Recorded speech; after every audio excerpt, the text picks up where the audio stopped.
Hello dear student. तो आज हम लोग क्लास 11th के मोल कॉन्सेप्ट का एक टॉपिक कवर करने जा रहे हैं जो कि है लिमिटिंग रिएजेंट।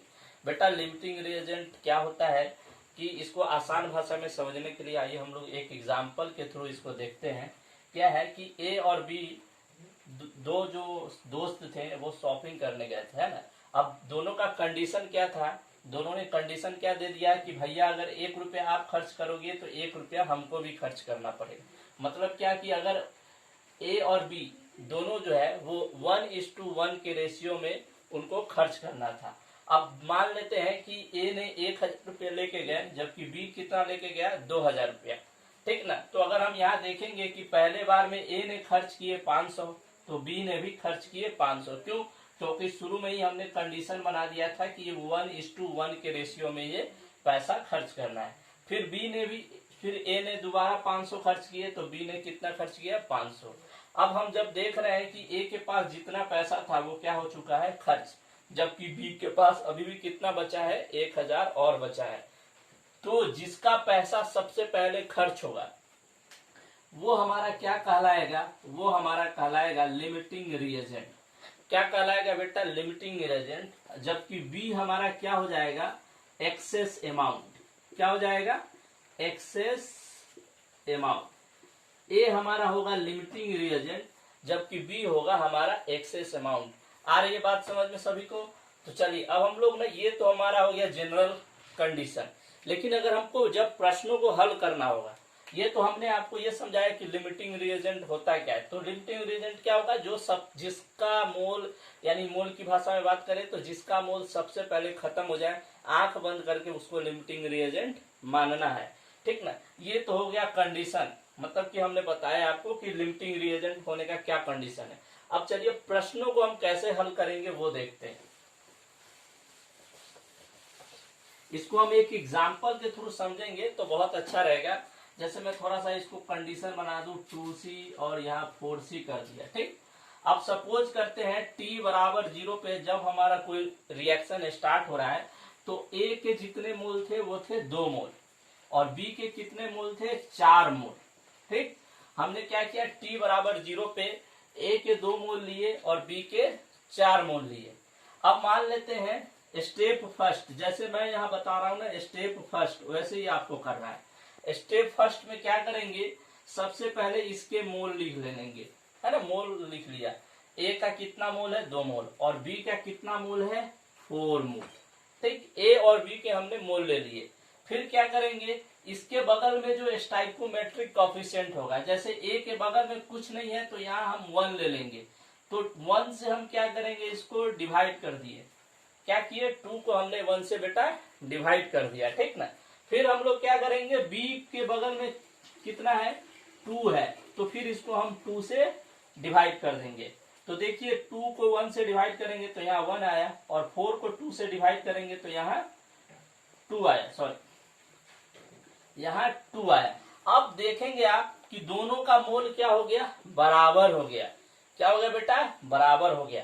तो अब मैंने आपको जब शुरू में बताया था कि जब भी लिमिटिंग रिएजेंट का क्वेश्चन आएगा तो उसमें जो मोल कंज्यूम होता है वो क्या होगा, 1:1 के रेशियो में कंज्यूम होगा।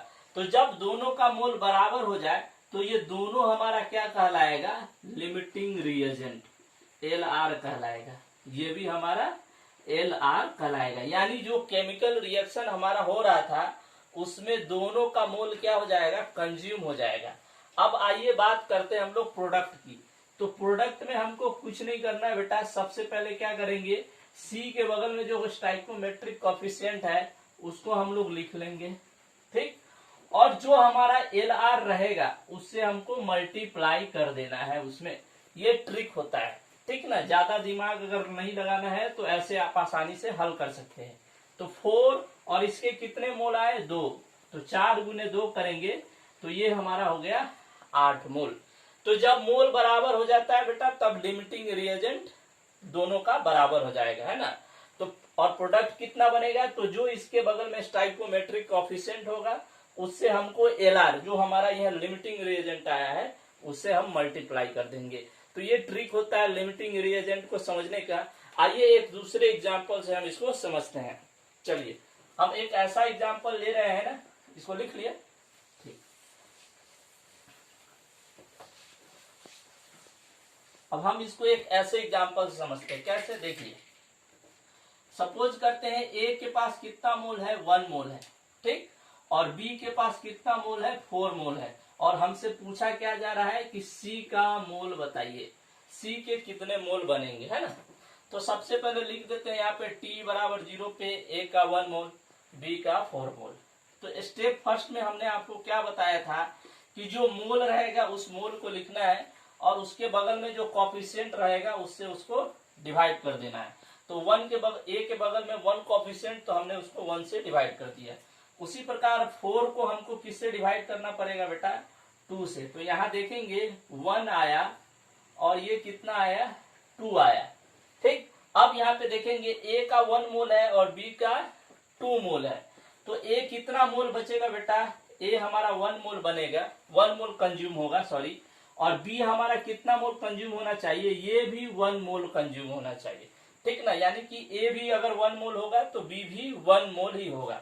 क्यों, क्योंकि शुरू में ही हमने बताया था कि 1:1 के रेशियो में कोई सा भी केमिकल रिएक्शन काम करता है, ठीक ना। तो ये 1 जो है ये हमारा क्या कहलाएगा, लिमिटिंग रिएजेंट, ठीक ना। और हमारा प्रोडक्ट क्या हो जाएगा बेटा, प्रोडक्ट हो जाएगा 4 गुने, फिर से यहाँ पे LR, यानी कि 4 गुने 1, तो कितना हो जाएगा 4 मोल।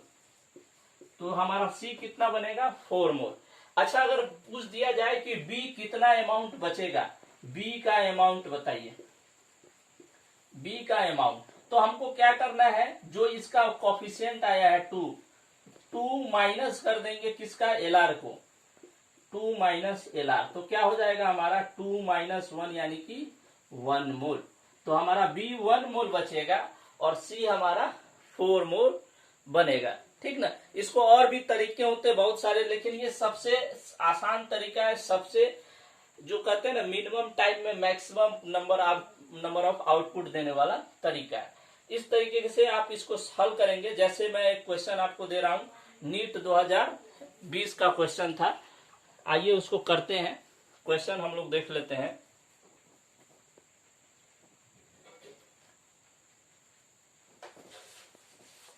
नीट 2020 का क्वेश्चन था, बहुत ही आसान क्वेश्चन था वो भी।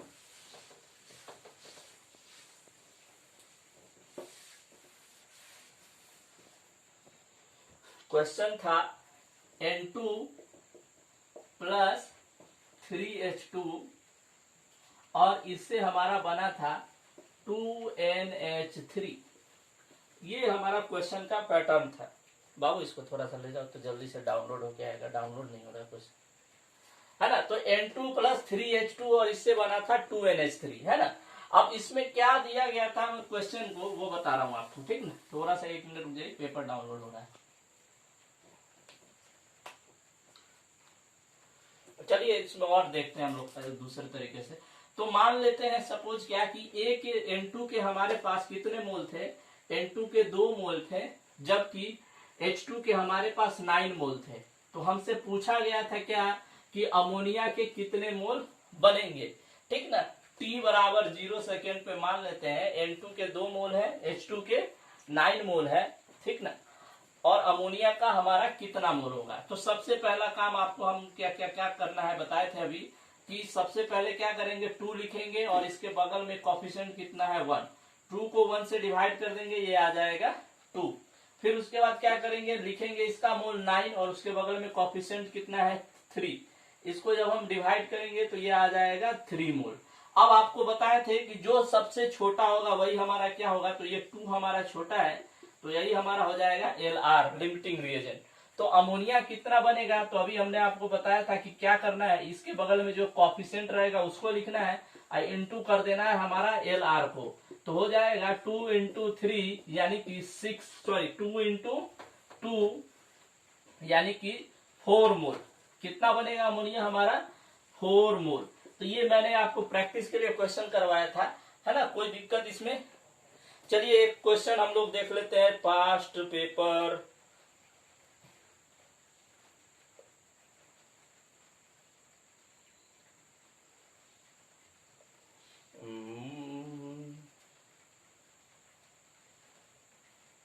क्वेश्चन कहाँ है यार?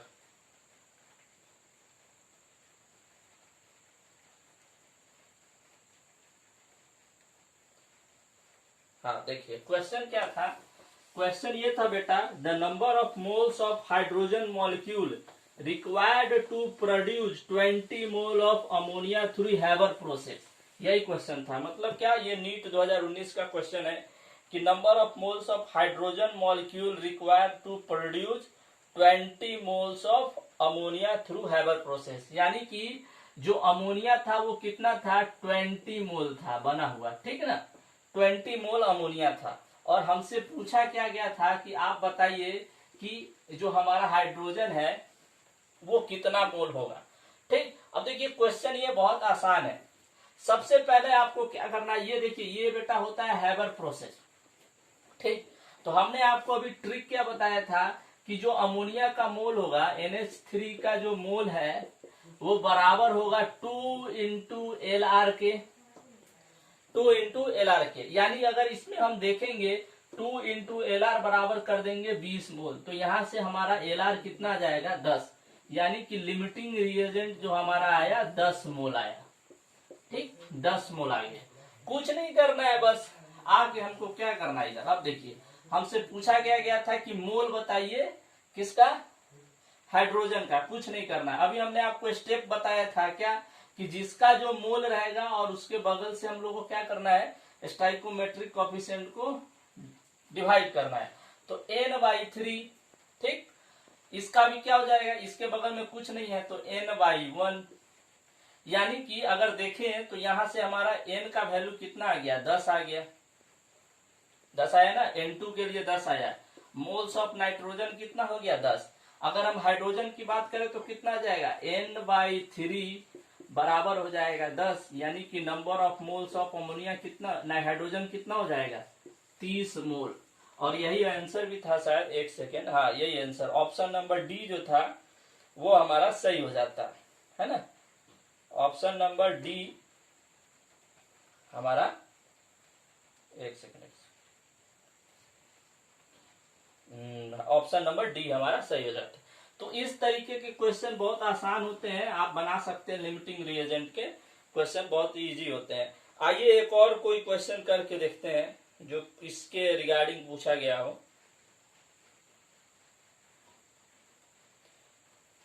एक और क्वेश्चन है, कहाँ गया,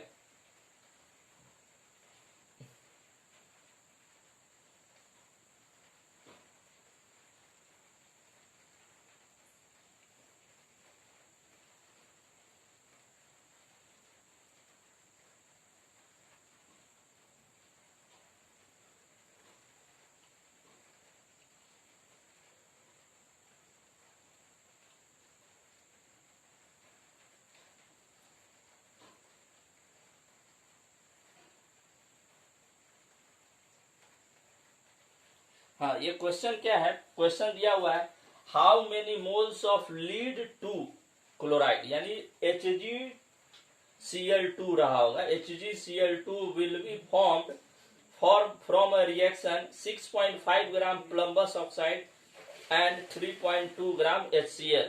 सबसे पहले हम ये क्वेश्चन आपके, अगर आपके पास होगा तो देख लीजिएगा। ये क्वेश्चन है आपका 2008 का नीट का, इसी के जैसा क्वेश्चन है। देखिए क्वेश्चन क्या दिया हुआ था, क्वेश्चन दिया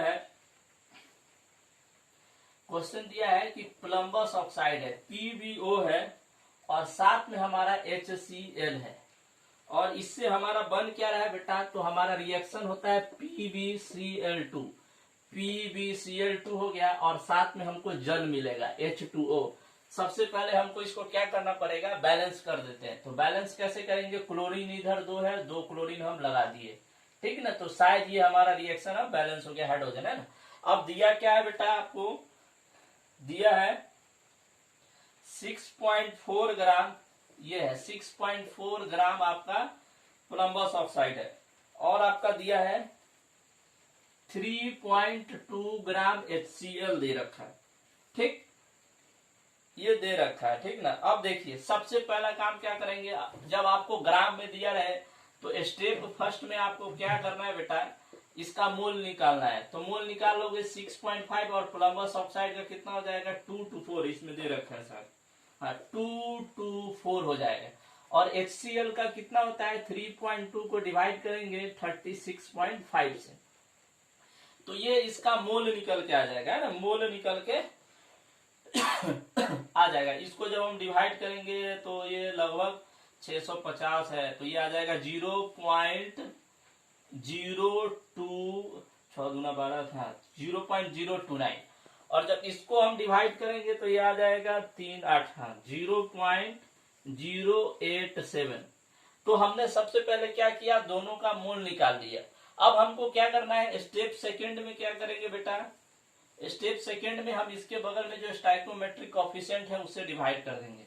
तो 0.029 को डिवाइड करेंगे 1 से, और इसके बगल में कितना है 0.087 को डिवाइड करेंगे 2 से, क्योंकि इसके बगल में कोफिशिएंट कितना है 2 है। तो बेटा देखो ये कितना हो जाएगा 0.029 और ये आ जाएगा 0.04 गुना 8 और 3 2 ऐसे आ जाएगा। अब बताइए LR कौन होगा, सबसे छोटा कौन है बेटा, यही है 0.029, इसी को पकड़िए। और ये हमारा हो गया LR। और हमारा कोलंबस क्लोराइड का कितना मोल बनेगा, जो LR होगा वही ना, तो इसके बगल में कोफिशिएंट 1 into LR, यानी कितना बन जाएगा 1 into 0.029, यानी कि 0.029। ये मोल आंसर हो जाएगा। आंसर हमारा कौन सा होना चाहिए, बी ऑप्शन सही हो जाएगा। तो देखिए लिमिटिंग रिएजेंट के क्वेश्चन जो है ना हर साल पूछे जाते हैं। आशा है आपको ये समझ में आया होगा, है ना। आप क्वेश्चन प्रैक्टिस कीजिएगा और डाउट होगा तो नीचे कमेंट सेक्शन में हमें बताइएगा, हम आपको डाउट और सॉल्व करने का कोशिश करेंगे। इसके बाद हम लोग पढ़ेंगे परसेंटेज यार्ड। पहले आप इसका प्रैक्टिस कर लीजिए, फिर हम लोग परसेंटेज यार्ड का क्वेश्चन देखेंगे, और भी उसमें बहुत सारा होता है ना, उसको हम लोग देखेंगे और क्वेश्चन वो बनाएंगे। धन्यवाद, चलिए मिलते हैं अगले क्लास में।